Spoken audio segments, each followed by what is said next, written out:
आजकल यता जाउँ होइन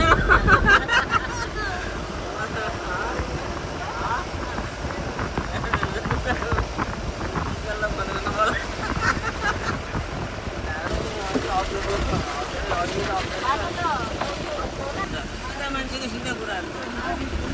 पैसा पनि जम्मा नका जमाना अमेरिकाबाट पर्छ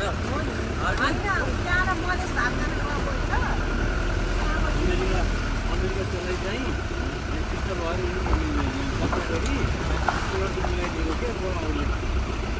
अङ्कल अहिले चाहिँ हाम्रो घरमा ब्रिटिस वर्षपछि चाहिँ नि त्यो हाकिम मेरै उमेरको रहेछ हुँ जन्मेको रहेछ हेर्नुहोस् होइन अनि उसलाई उहाँ बस्नु मन लाग्दैन हेर्नु सबै परिवारहरू हुँदैछन् होइन